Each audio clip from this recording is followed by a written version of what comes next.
First ever factory outlet Mukunda jewellers ఇప్పుడు చందానగర్ లో April 19th గొప్ప ప్రారంభం.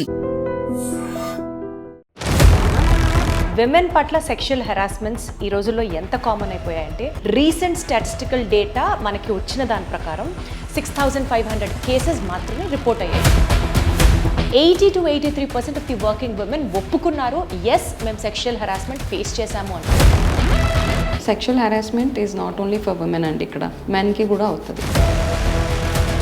ఇప్పుడు ఫర్ ఎగ్జాంపుల్ సింగిల్ ఉమెన్ ఉంటారు, వాళ్ళు ఎక్కువ ఫేస్ చేస్తారు ఇట్లాంటివి. ఇప్పుడు నెక్స్ట్ నా ప్రమోషన్ అప్రైజల్స్ టైంలో నా ప్రమోషన్ ఎప్పుడు ఉంటుంది అంటే come let's talk over coffee shop మాట్లాడుకుందాం, అన్అఫిషియల్గా లెట్స్ మీట్ సమ్వేర్, ఈవినింగ్ కలుద్దాం, అక్కడ మాట్లాడుకుందాం. మోస్ట్ ఆఫ్ ది కేసెస్ ఏంటంటే ఇంట్లో మీరు అన్నట్టుగా మన బ్రాటప్ ఏదైతే ఉందో ఇంట్లో వెళ్ళి చెప్పుకుంటే ఫస్ట్ మనకే తిట్లు పడతాయి. నువ్వు ఎలాంటి డ్రెస్ వేసుకున్నావు, నువ్వు ఏ టైంలో వెళ్తున్నావు, మానేసే ఆఫీసు, ఇవన్నీ ఇంత కష్టపడి ఇన్నేళ్ళు చదివి. మనం మొహమాట పడుతూ ఉండేనంతసేపు ఈ టాపిక్ గురించి ఎవరు మాట్లాడరు. సొసైటీలో ఆ స్టిగ్మా కంటిన్యూ అవుతూనే ఉంటుంది. ఇంతకీ దేని గురించి అనే కదా. ఎస్, నాకు తెలిసి చాలామంది ఫేస్ చేసి ఉంటారు. వర్క్ ప్లేసెస్లో విమెన్ పట్ల సెక్షువల్ హెరాస్మెంట్స్ ఈ రోజుల్లో ఎంత కామన్ అయిపోయాయంటే 2022 జస్ట్ అంటే 2023-24 ఈ స్టాటిస్టికల్ డేటా కాకుండా the very recent statistical data మనకి వచ్చిన దాని ప్రకారం 6,500 కేసెస్ మాత్రమే రిపోర్ట్ అయ్యాయి. ఒకప్పుడు 100-500 ఉండేవి, ఇప్పుడు 6,500 cases, which stage there is a sharp increase of sexual harassment కేసెస్ని రిపోర్ట్ అవ్వడానికి జనాలు బయటకు వచ్చి కొంతమంది అయినా సరే మాట్లాడుతున్నారు. 80 to 83% of the working women ఒప్పుకున్నారు, ఎస్ మేము సెక్షువల్ హెరాస్మెంట్ ఫేస్ చేశాము అని. మరి అంతమంది వచ్చి కంప్లైంట్లు చేశారా అంటే లేదు. కానీ వర్క్ ప్లేస్లో ఇంక్రీజ్ అవుతున్న ఈ సెక్షువల్ హెరాస్మెంట్ని ఎలా హ్యాండిల్ చేయాలి, అసలు ఎలా గుర్తించాలి, ఒకవేళ బాధపడినప్పుడు to where and to whomsoever మనం వెళ్ళి దీని గురించి ఫైట్ చేయాలి, కంప్లైంట్ చేయాలి, మనకంటూ ఒక నాలెడ్జ్ ఉండాలి. కాబట్టి we are talking about this today and I have with me wellness and life coach. ఇంకా నేను ఆవిడ ప్రొఫైల్ గురించి చెప్పుకుంటూ పోతే కామా పెట్టుకుంటూ వెళ్ళాలి. But related to this particular subject 20 years of corporate work experience ఉన్న వనజ రామశెట్టి గారు మనతో ఉన్నారు ఈరోజు. హలో వనజ గారు, ఎలా ఉన్నారు? Absolutely great, wonderful, thank you so much. Sexual harassment is a subject which has been very less spoken about. Correct. అది చెప్తే పక్కనోడు ఏమన్నా అనుకుంటారో, లేకపోతే మనల్ని ఎక్కడ జడ్జ్ చేస్తారో అన్న ఒక హిండరెన్స్ వల్ల people just don't talk about it. దాని అర్థం అది లేదు అని కాదు. స్టాటిస్టికల్ డేటా ప్రకారం సంవత్సరం సెక్షువల్లీ హెరాస్మెంట్ కేసెస్ పెరుగుతూనే ఉన్నాయి. ఇప్పుడు ఈ స్టాటిస్టిక్స్ ఏవైతే ఉన్నాయో 6,400 ఈజ్ నాట్ ఈవెన్ 0.1%. కరెక్ట్. వాళ్ళు ధైర్యంగా వచ్చి జస్ట్ రిపోర్ట్ చేసిన వాళ్ళు మాత్రమే, వాళ్ళ మీద కేసెస్ ఫైల్ అయినవి మాత్రమే నేను మాట్లాడిన డేటా. ఇంకా చాలా కొన్ని లక్షల్లో ఉండుంటాయి. టు స్టార్ట్ విత్ అండి, ఏ యాక్ట్ని సెక్షువల్లీ హెరాస్మెంట్ కింద మనం చూడాలి? First will start it from there. First of all ఏంటంటే ఒక సెక్షువల్ హెరాస్మెంట్ అంటే ఇప్పుడు రీసెంట్గా ఒకటి కోర్టు నుంచి కూడా ఒకటి వచ్చింది కదా, after 11 o'clock in the night ఎవరు అమ్మాయిలకి కాల్ చేసినా ఆ అమ్మాయి వెళ్ళి కంప్లైంట్ చేయొచ్చు. ఇది ఇండీసెంట్ బిహేవియర్ అని. అంటే ఆఫీస్ నుంచి కాల్స్ వెళ్తే కనుక it is after 11 PM and that is one thing. Second thing ఏంటంటే ఎవరైనా కానివ్వండి, ఇప్పుడు నార్మల్ కాంప్లిమెంట్స్ ఓకే, మనకి యూఆర్ లుకింగ్ గుడ్ వరకు ఓకే. బియాండ్ లుకింగ్ గుడ్ నుంచి ఎవరికైనా ఇంకా చాలామందికి ఇప్పుడు నా 20 years ఆఫ్ వర్క్ ఎక్స్పీరియన్స్లో నేను రియలిస్టిక్ కేసెసే చెప్తాను. సినారియో ఇలా అయి ఉండొచ్చు అలా అయి ఉండొచ్చు కాకుండా రియల్గా ఏవే కేసెస్ సెక్షువల్ హెరాస్మెంట్ కిందకు వచ్చాయో అని చెప్తా. సో ఒక ఆఫీస్లో ఒక అమ్మాయికి జస్ట్ పింపుల్స్ ఉంటాయి ఫేస్ మీద. ఆ పింపుల్స్ ఉన్న అమ్మాయిని వాళ్ళ మేనేజర్ పిలిచి రెగ్యులర్గా మాట్లాడుతూ తన చీక్ మీద చేయి పెట్టి ఈ పింపుల్స్కి నువ్వు ఏమైనా చేయొచ్చు కదా అని అన్నాడు, అంతే. ఓకే, తర్వాత చాలా రోజుల తర్వాత ఆ ఇష్యూ బయటికి రాలా, ఎక్కడ ఎవరితో చెప్పుకోలేక. సో తర్వాత నుంచి ఆ మేనేజర్ దగ్గరికి వెళ్ళాలంటే అమ్మాయి ఎందుకో కాస్త ఇబ్బంది పడేది. ఇంట్లో చెప్పుకోవాలంటే మీరు స్టార్టింగ్లో అన్నట్టుగా ఇంట్లో వాళ్ళే జడ్జ్ చేసేస్తారు. ఎస్పెషల్లీ మ్యారీడ్ ఉమెన్ అయితే అత్తగారితో కానీ ఫస్ట్ వచ్చే పాయింట్ నువ్వు చనువు ఇవ్వకపోతే అంత దాకా చేయరు కదా అన్న క్వశ్చన్ అక్కడ వచ్చేస్తుంది. కాబట్టి ఇంట్లో చెప్పుకోలేరు, ఆఫీస్లో చెప్తే నా ఇమేజ్ ఎక్కడ స్పాయిల్ అయిపోతుందో అన్న ఒక ప్రాబ్లం తోటి ఇట్లా అయిపోయిన తర్వాత ఫైనల్గా వాళ్ళకు ఒక కంఫర్ట్ ఇచ్చే మనిషి ఒకరు ఉండాలి ఇట్లాంటి ఇష్యూస్ డిస్కస్ చేయడానికి. అది నెంబర్ 1 పాయింట్. సో తను అప్రోచ్ అయ్యి నా దగ్గరికి వచ్చి, సో షీ జస్ట్ మెన్షన్, ఇలా మేడం ఇట్లా ఇట్లా అయింది, what do you perceive this అని అడిగితే నేను అన్నాను, సో ఓకే ఇప్పుడు ఫస్ట్ టైం ఓకే అయిపోయింది, నెక్స్ట్ టైం అవాయిడ్ చేయొద్దు, వెళ్ళు మాట్లాడిన తర్వాత నీకు అర్థమైపోతుంది, next time also same thing repeat అయితే కనుక then we will see what we have to do. So మళ్ళీ కొన్ని రోజుల తర్వాత వెళ్ళిన తర్వాత అగైన్ హీ స్టార్టెడ్, ఇది కాకుండా ఈసారి డిఫరెంట్గా మాట్లాడడము అట్లా.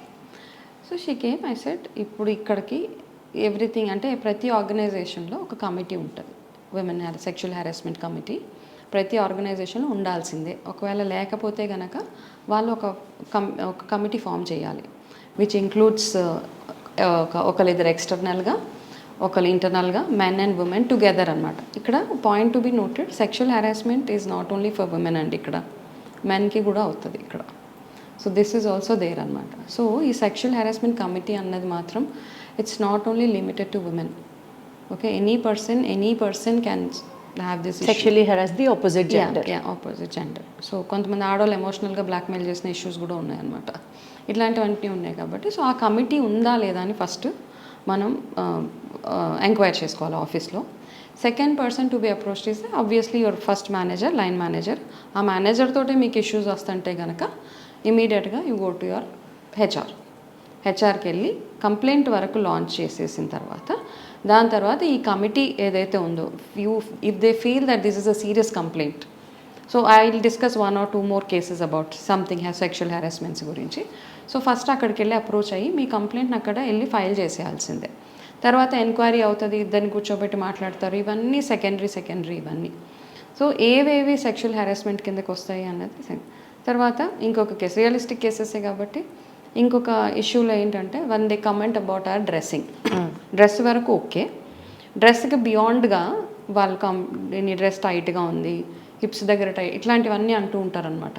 ఇవన్నీ అన్నప్పుడు ఐదర్ మనము ప్రొయాక్టివ్గా ఫస్ట్ అక్కడ స్టాప్ చేసేయాలి, I don't like such comments అనేసి.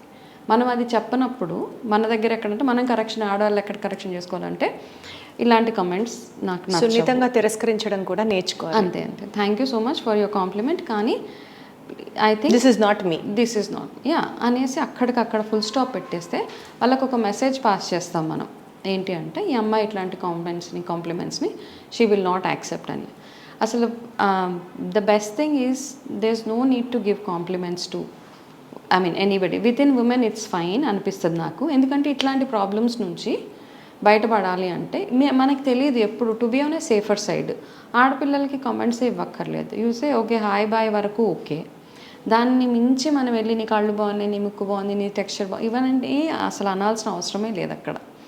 ఏది ఎప్పుడు ఎట్లా మీ వరకు వచ్చేస్తుందో మనకు నిజంగా తెలియదు అట్లా. సో రెండో కేసు ఏంటి అంటే చాలా సీనియర్, చాలా పెద్ద మనిషి, ఆల్మోస్ట్ పాన్ ఇండియా హ్యాండిల్ చేసే అంత మనిషి, ఒక చిన్న ఇష్యూ వల్ల he is asked to leave the company అనమాట. ఎందుకు అంటే తన సబార్డినేట్ చాలా లో లెవెల్ స్టేట్మెంట్, లో అంటే చాలా అతనికంటే ఒక 5-6 లెవెల్స్ కింద ఉన్న అమ్మాయిని తను ఏదో మెసేజ్ చేస్తే నీ డిస్ప్లే పిక్చర్ పెట్టి ఉంటే వాట్సాప్ స్టేటస్కి చాలా బ్యూటిఫుల్గా అనిపిస్తుంది అన్న ఒక్క దాని మీద he was sacked from the organisation అనమాట. సో వాళ్ళకి అది సెక్షువల్ హెరాస్మెంట్ అనిపించకపోవచ్చు, మనం ఎట్లా పర్సీవ్ చేస్తామో దాని మీద ఇవన్నీ డిపెండ్ అయి ఉంటాయి. సో ఎనీ టైం ఆడపిల్లల డ్రెస్సింగ్ మీద కామెంట్ చేయడం కానీ, వాళ్ళ పర్సనల్ ఇన్ఫర్మేషన్ ఎక్కువగా అడగడం కానీ, అదే పనిగా వాళ్ళని చూడడం కానీ, ఇవన్నీ కమ్స్ అండర్ సెక్షువల్ హెరాస్మెంట్. కొన్నిసార్లు అంటే మన పర్సీవింగ్ ఎలా ఉంది అన్నది పక్కన పెడితే, కొంతమంది నిజంగా సెక్షువల్గా హెరాస్మెంట్కి గురైన వారి గురించి మాట్లాడితే జనరల్లీ ఏమేం బేరియర్స్ ఉంటాయండి వాళ్ళని వెళ్ళి రిపోర్ట్ చేయకుండా ఉండడానికి? ఒకటి, వాళ్ళని వాళ్ళు జడ్జ్ చేస్తారు. రెండు, maybe because of our cultural brought up are మన ఫ్యామిలీ బ్యాక్డ్రాప్, ఏది ఎలా జరిగినా అమ్మాయిదే తప్పు అన్న భావన నుంచే విల్ స్టార్ట్ స్క్రూటనైజింగ్ ది ఫ్యాక్ట్స్. అంతే, ఈ మైండ్ సెట్ ఒకటి మారాలి. ఇవి కాకుండా ఇంకా ఎలాంటి బ్యారియర్స్ ఉంటాయి? ఇప్పుడు ఫర్ ఎగ్జాంపుల్ సింగిల్ ఉమెన్ ఉంటారు, వాళ్ళు ఎక్కువ ఫేస్ చేస్తారు ఇట్లాంటివి.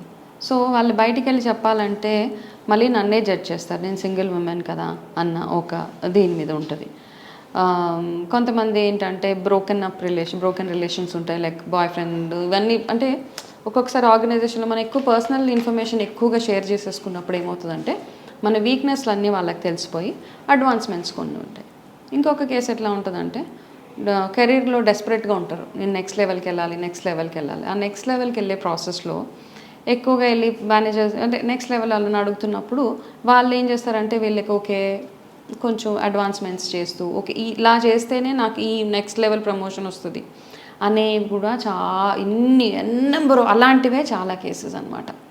ఇప్పుడు నెక్స్ట్ నా ప్రమోషన్ అప్రైజల్స్ టైంలో నా ప్రమోషన్ ఎప్పుడు ఉంటుంది అంటే come let's talk over coffee shop అన్అఫిషియల్గా లెట్స్ మీట్ సమ్వేర్, ఈవినింగ్ కలుద్దాం, అక్కడ మాట్లాడుకో, ఇట్లాంటివన్నా.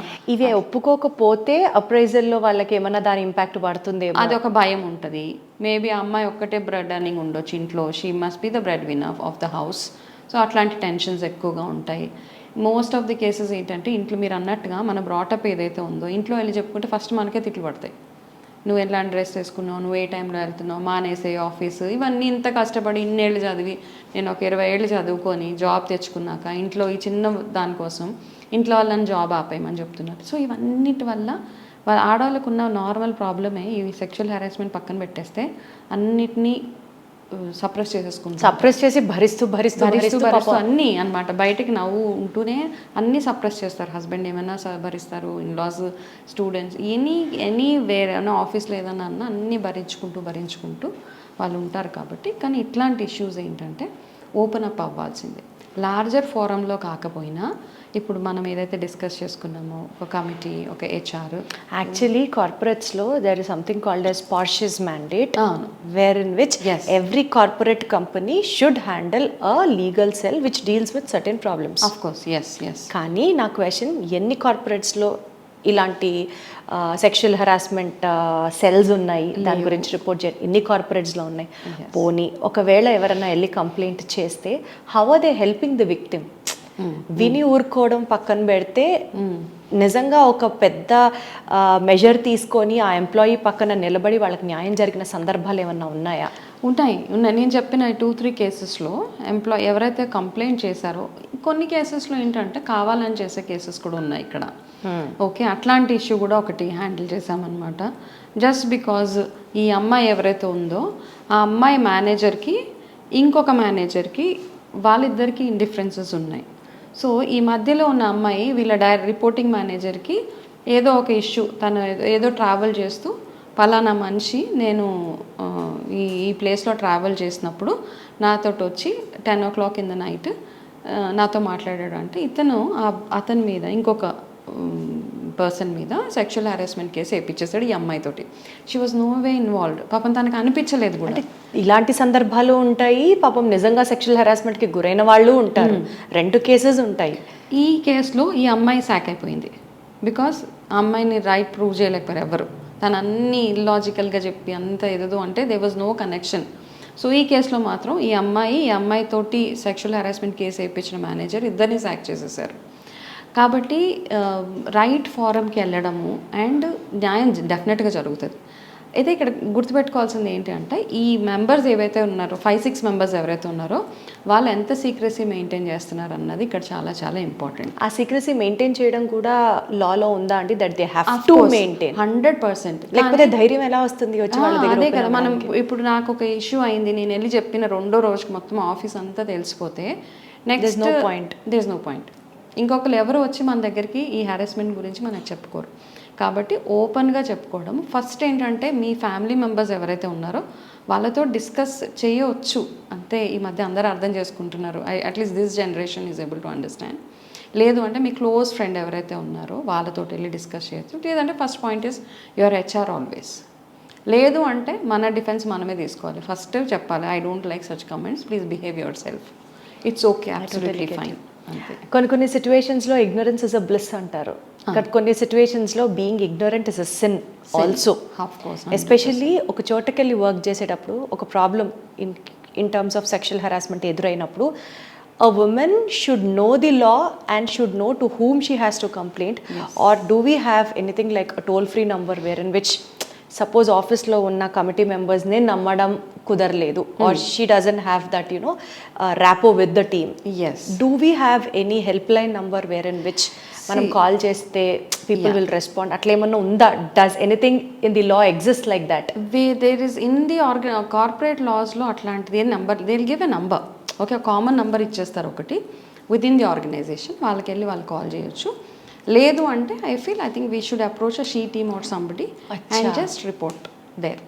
So she team is the most approachable option. అంటే అంతవరకు వెళ్ళనివ్వరు యాక్చువల్గా కార్పొరేట్, బికాస్ వాళ్ళ ఇమేజ్ డ్రాప్ ఇది అయిపోతుంది కాబట్టి any corporate they will not allow the issue to go till such level, they will handle it then. కానీ మనజ గారు ఇప్పుడు మీరు చెప్పినట్లు లైఫ్ ఎక్స్పీరియన్సెస్, నా ఫ్రెండ్కి అయినది ఒకటి చెప్తాను మీకు. She works for a corporate software company. Okay. She's a software engineer. So వాళ్ళకట ఎవ్రీ 6 monthsకి ఒకసారి సెక్షువల్ హెరాస్మెంట్ ఇట్లా మీరు చెప్పినట్లు ఆ కమిటీ వాళ్ళు ట్రైనింగ్స్ తీసుకుంటారట. మీరు ఇలా కంప్లైంట్ చేయాలి, మీరు ఇలా ఫ్రీగా ఉండాలి, so this comes under sexual harassment etcetera etcetera etcetera. 6 monthsకి ఒకసారి కోచింగ్లో ట్రైనింగ్లో తీసుకుంటారు.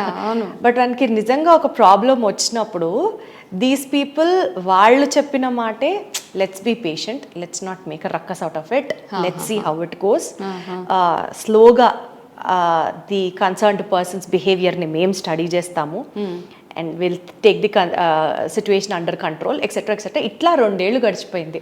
ఆ టచింగ్లు, ఆఫర్ చేయడాలు, ఇవన్నీ ఏమాత్రం మార్పు లేకుండా she had no other option except to quit the job. Is it? Okay okay okay.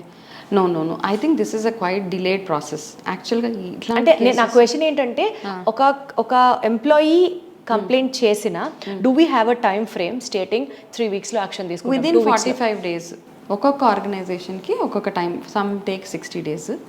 ఎందుకంటే అఫ్ కోర్స్ మీరు చెప్పినట్టుగా అబ్జర్వ్ చేయాలి, అబ్జర్వేషన్ లేకుండా, బికాస్ ఎవరైతే హెరాస్మెంట్ చేస్తున్నారో మంచి ఇమేజ్ ఉన్న మనిషి అయి ఉండొచ్చు, ఆఫీస్లో చాలా సీనియర్ పొజిషన్, ఆ మనిషి ఆ ప్రొఫైల్ నుంచి తప్పుకున్నాడంటే అది మళ్ళీ ఆ ప్రొఫైల్కి ఇంకొక మంచిని తేవాలంటే మేబీ కంపెనీకి లాస్ రావచ్చు. సో ఇవన్నీ ఆలోచిస్తారు వాళ్ళు, ఆలోచించి still they go by the law అంతే చెప్పి చాలా అబ్జర్వ్ చేసి అట్లా చేసి ఇట్లా చేసి ఇంకా వాళ్ళని అడుగుతారు, అమ్మాయిని అడుగుతారు అనమాట, నీ సైడ్ నుంచి నువ్వు వెళ్ళి చెప్పు ఫస్ట్ ఇవన్నీ స్టాప్ చేయమని. స్టాప్ చేస్తే come and report it to us again. అక్కడ అవన్నీ చేయాలి తను, she has to do our homework first. చేసిన తర్వాత ఇంకా లేదు కాదు కూడదు అనుకుంటే కనుక అప్పుడు వాళ్ళు యాక్షన్ తీసుకుంటారు within 45 days. Within 45 days to 60 days అంటున్నారు. 60 days. సపోజ్ ఇప్పుడు ఆఫీస్లో అది సాల్వ్ అవ్వని మ్యాటర్ అంటే, ఇందాక మీరు చెప్పినట్లుగా షీ టీమ్స్ దగ్గరికి వెళ్ళాలి అన్నది ఇంకొక ఆప్షన్. సో ఇక్కడ 2 options డిస్కస్ చేసాము. సరే, first option being you have to discuss it with your either family or your close friend, later office టీమ్తో మాట్లాడాలి, next HR, next she team. So ఇది కంప్లైంట్ పరంగా మాట్లాడుతున్నాం. దీనికన్నా మోస్ట్ ఇంపార్టెంట్ పార్ట్, సరే అబ్బాయిది తప్ప అమ్మాయిది తప్ప అన్నది పక్కన పెడితే, విక్టిమ్స్ మెంటల్ కండిషన్ ఎంత స్ట్రాంగ్ ఉండాలి ఆ టైంలో.